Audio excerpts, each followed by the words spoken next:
Catherine Bernardo ibinandera ang kanyang alindog. Talaga namang muling pinahanga ni Asia's outstanding superstar, Catherine Bernardo. Ang publiko nang ipakita niya ang mga stunning na larawan para sa pagbabalik ng isang highly anticipated na runway show ng isang kilalang clothing brand. Sa isang Facebook post mula sa brand, makikita ang mga black and white na kuhang larawan ni Catherine na suot ang isang itim na bathing suit, itim na stockings na may mga runs, at itim na boots. Ang kanyang mga larawan ay tila nagpapakita ng kanyang kahanga-hangang alindog.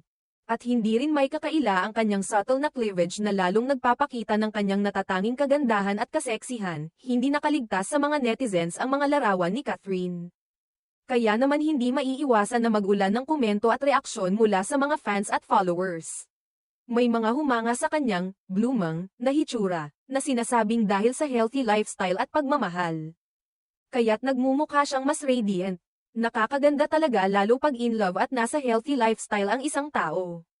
Grabe yung blooming nakakasilaw, komento ng isa. May isa namang nagbahagi ng simpleng reaksyon, ang ganda na nagpapakita ng paghanga sa kagandahan ni Catherine. Samantalang ang iba naman ay jokingly nagtatanong kung ano na siya ngayon. Tulad ng isang netizen na nagkomento, blooming grabe, ano ka ngayon bitch hahaha. Ipinahayag rin ng ibang netizens na si Catherine ay isang classic beauty. Ayon pa sa isang komento, Cath is a classic beauty. You cannot stop looking at her face. Very Pinay. Gorg. Ipinakita nito ang natural na ganda ni Catherine na tanging Pilipina ang kayang magtaglay. Ang pagiging fresh at simple niyang itsura ay nagbigay daan para lalo pang magningning ang kanyang karisma. Samantala, ang pagsabog ng popularity ni Catherine sa social media ay hindi lang tungkol sa kanyang physical na hitsura, kundi pati na rin sa kanyang mga proyekto at tagumpay sa industriya. Kamakailan lamang ay naging available na sa Netflix ang pelikulang, Hello, Love, Again, kung saan siya ang leading lady ni Kapuso star Alden Richards. Ang pelikulang ito ay naging isang malaking hit sa takilya, at itinuring pa bilang highest-grossing movie of all time.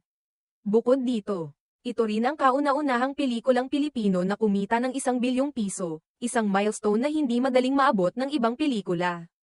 Hindi may kakaila na si Catherine ay patuloy na umaangat sa kanyang karera at naitatag na ang kanyang pangalan bilang isang tunay na superstar sa industriya ng showbiz. Ang kanyang tagumpay, kasama na ang kanyang kaakit-akit na hitsura, ay patuloy na nagpapalakas ng kanyang imahe bilang isa sa pinakamahalagang artista sa bansa ngayon. Sa bawat project na kanyang tinatanggap, lalo pang lumalakas ang kanyang suporta mula sa mga fans at netizens, na patuloy na nagmamasid at humahanga sa kanya. Sa pagiging role model, pati na rin sa kanyang patuloy na tagumpay. Si Catherine Bernardo ay hindi lamang isang mahusay na aktres, kundi isang simbolo ng beauty, success, at inspiration sa maraming tao.